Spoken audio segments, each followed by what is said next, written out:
ছাত্রছাত্রীরা, আজকে আমি তোমাদের পাতাবাহার বইয়ের আল মাহমুদের লেখা পাখির কাছে ফুলের কাছে কবিতাটির সমগ্র প্রশ্ন উত্তর সহ আলোচনা করব।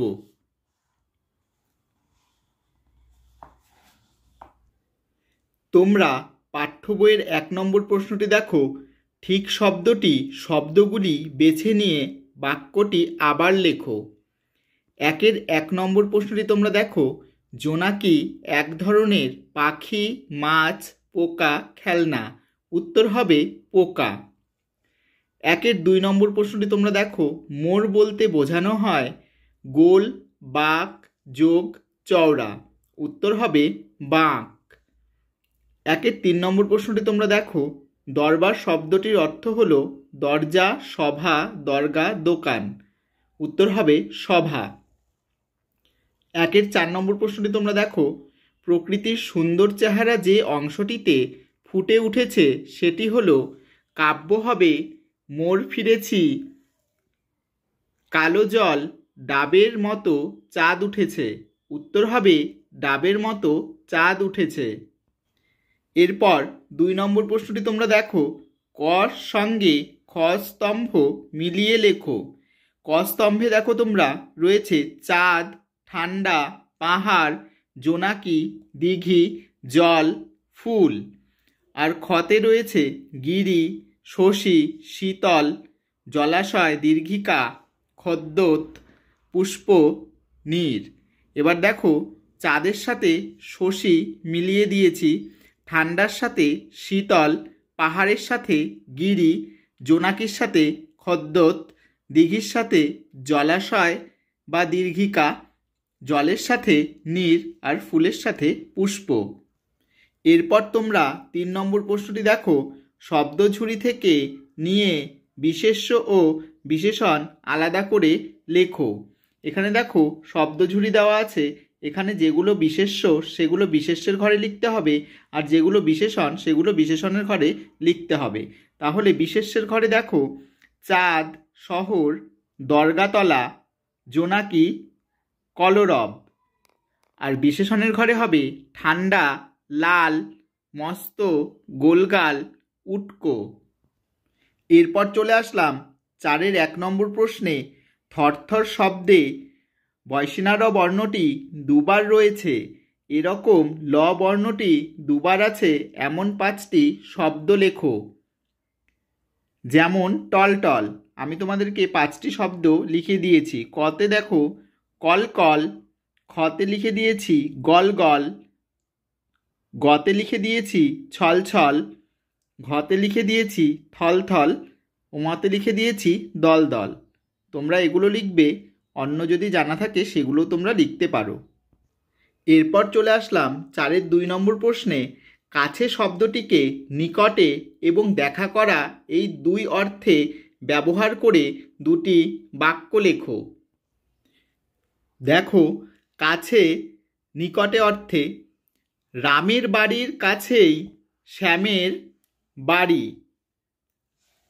আরেকটা হচ্ছে কাছে দেখা করা,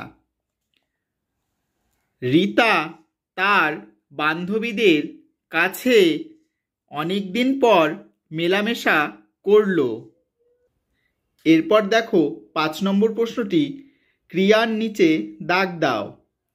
5 1 নম্বরটি তোমরা দেখো, ছিটকিনিটা আস্তে খুলে পেরিয়ে গেলাম ঘর। খুলে পেরিয়ে গেলাম, এখানে কিন্তু এটা ক্রিয়া, তাই এটার নিচে দাগ দিয়ে দিয়েছি। পরেরটা দেখো, নারকোলের ওই লম্বা মাথায় হঠাৎ দেখি কাল। দেখি মানে দেখা, একটি কাজ করা বোঝায় দেখা, তাই ক্রিয়ার নিচে কিন্তু দাগ দিয়ে দিয়েছি, তাই দেখির নিচে দাগ দিয়ে দিয়েছি। 5 3 নম্বরটি দেখো, এসো আমরা সবাই না ঘুমানোর দল। তাহলে এসো একটা কাজ, আসা আর ঘুমানোও একটা কাজ, তাই এই দুটোর নিচে আমি দাগ দিয়ে দিয়েছি। 5 4 নম্বরটি তোমরা দেখো, কাব্য কবে জুড়ল কলরব। তাহলে জুড়ল হচ্ছে কিন্তু ক্রিয়া, তাহলে তোমরা জুড়লোর নিচে দাগ দেবে। 5 5 নম্বরটি দেখো, পাখির কাছে ফুলের কাছে মনের কথা কই মানে বলা, তাহলে বলাটা একটা কাজ, তাহলে কইয়ের নিচে আমরা দাগ দিয়ে দিয়েছি। এরপর চলে আসলাম 6 নম্বর প্রশ্নে। তোমরা পাঠ্য বইয়ে দেখো অর্থ লেখো। প্রথমে রয়েছে ঝিমধরা। ঝিমধরা শব্দের অর্থ হলো অবসন্ন। তারপরে রয়েছে উটকো। উটকো কথার অর্থ হলো অপরিচিত। তারপরে রয়েছে দরবার। দরবার কথার অর্থ হলো সভা। তারপরে রয়েছে কলরব। কলরব শব্দের অর্থ হচ্ছে কোলাহল। তারপর রয়েছে মিনার। মিনার কথার অর্থ হচ্ছে সৌধ। এরপর চলে আসলাম 7 নম্বর প্রশ্নে। তোমরা পাঠ্য বইয়ে দেখো সমার্থক শব্দ লেখো। প্রথমে রয়েছে চাঁদ। চাঁদের সমার্থক শব্দ হলো শশী। পাখি। পাখির সমার্থক শব্দ হলো পক্ষী। ফুল। ফুলের সমার্থক শব্দ হলো পুষ্প। গাছ। গাছের সমার্থক শব্দ হলো বৃক্ষ। জোনাকি। জোনাকির সমার্থক শব্দ হলো খদ্যোত। এরপর চলে আসলাম 8 নম্বর প্রশ্নে। তোমরা পাঠ্য বইয়ে দেখো বিপরীতার্থক শব্দ লেখো। প্রথমে রয়েছে লম্বা। লম্বার বিপরীত শব্দ হবে বেটে। ঠান্ডা। ঠান্ডার বিপরীত শব্দ হবে গরম। হেসে। হেসের বিপরীত শব্দ হবে কেঁদে। পদ্ম। পদ্মর বিপরীত শব্দ হবে গদ্য। মস্ত। মস্তর বিপরীত শব্দ হবে ক্ষুদ্র। এরপর চলে আসলাম 9-এর 1 নম্বর প্রশ্নে। কবি আল মাহমুদ কোন দেশের মানুষ ছিলেন? উত্তর হবে বাংলাদেশের মানুষ ছিলেন। 9-এর 2 নম্বর প্রশ্নটি তোমরা দেখো তিনি কোন বিখ্যাত আন্দোলনে সামিল হয়েছিলেন? উত্তর হবে ভাষা আন্দোলনে সামিল হয়েছিলেন। 9-এর 3 নম্বর প্রশ্নটি তোমরা দেখো তার লেখা একটি বিখ্যাত বইয়ের নাম লেখো। উত্তর হবে কলের কলম। এরপর চলে আসলাম 10 নম্বর প্রশ্নে। তোমরা পাঠ্য বইয়ে দেখো নিচের প্রশ্নগুলির উত্তর নিজের ভাষায় লেখো। 10-এর 1 নম্বর প্রশ্নটি হলো কবি ঘর থেকে বেরিয়ে পড়েছিলেন কেন? উত্তর হবে নারকেল গাছের লম্বা মাথার উপর ডাবের মতো ঠান্ডা ও গোলগাল চাঁদের দৃশ্য দেখে কবি ঘর থেকে বেরিয়ে পড়েছিলেন।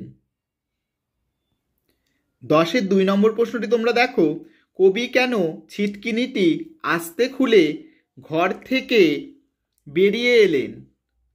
উত্তর হবে রাতের শহরের সৌন্দর্য দেখতে কবি বাইরে এলেন এবং রাতের বেলায় কেউ যাতে টের না পায় তাই আস্তে ছিটকিনিটি খুলে ঘর থেকে বের হয়। 10-এর 3 নম্বর প্রশ্নটি তোমরা দেখো বাইরে বেরিয়ে এসে কবি শহরকে কেমন অবস্থায় দেখলেন? উত্তর হবে বাইরে বেরিয়ে এসে কবি দেখলেন ঝিমধরা মস্ত শহরটা থরথর করে কাঁপছে। মিনারটা যেন থমকে দাঁড়িয়ে আছে আর পাথরঘাটার গির্জাকে দেখে মনে হচ্ছে লাল পাথরের ঢেউ। 10-এর 4 নম্বর প্রশ্নটি তোমরা দেখো শহরে নেই অথচ কবির মনে হলো তিনি দেখেছেন। এমন কোন কোন জিনিসের কথা কবিতায় রয়েছে? উত্তর হবে মিনারকে দেখে কবির মনে হয়েছিল কেউ দাঁড়িয়ে আছে। পাথরঘাটার গির্জাকে দেখে মনে হয়েছিল লাল পাথরের ঢেউ।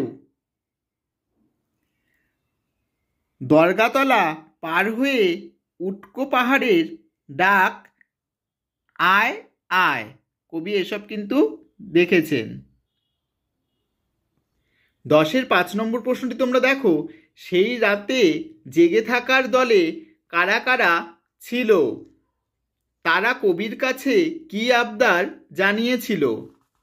উত্তর হবে সেই দলে ছিল জোনাকি, দিঘির কালো জল, রক্ত জবার ঝোপ, ফুল ও পাখিরা। তারা পকেট থেকে পদ্মলেখার খাতা বের করে কাব্য করার আবদার জানিয়েছিল। 10-এর 6 নম্বর প্রশ্নটি তোমরা দেখো, তাদের ডাকে সাড়া দিয়ে কবি কি করলেন? উত্তর হবে, তাদের ডাকে সাড়া দিয়ে কবি পকেট থেকে ছড়ার বই খুলে ফুলের কাছে পাখির কাছে মনের কথা বললেন।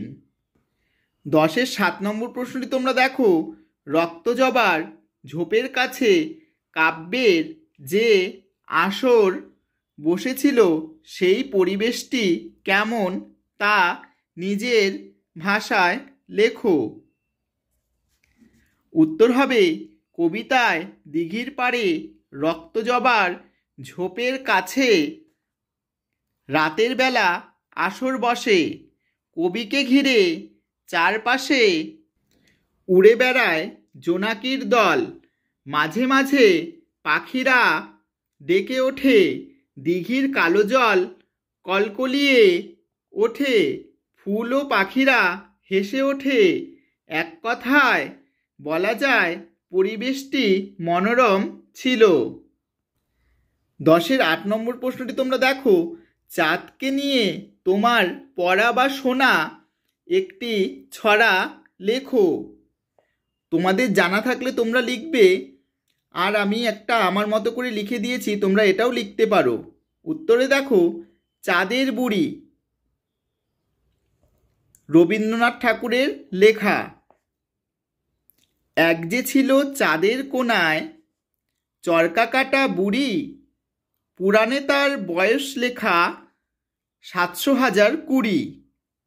সাদা সুতোর জাল বনে সে হয় না বুনন সারা, পণ ছিল তার ধরবে জালে 1,000 কোটি তারা। তোমরা এই ছড়াটি লিখতে পারো, বা তোমাদের যদি অন্য কোনো জানা থাকে তোমরা সেগুলোও কিন্তু লিখতে পারো। ভিডিওর পড়াটি যদি তোমাদের ভালো লাগে, যারা চ্যানেলে নতুন আছো তারা অবশ্যই সাবস্ক্রাইব করে দিও, আর যারা প্রথম থেকেই আমার চ্যানেলে রয়েছো তারা লাইক শেয়ার কমেন্ট করতে কিন্তু ভুলো না। আমি তোমাদের জন্য পরবর্তী অধ্যায়ের পড়া নিয়ে হাজির হব।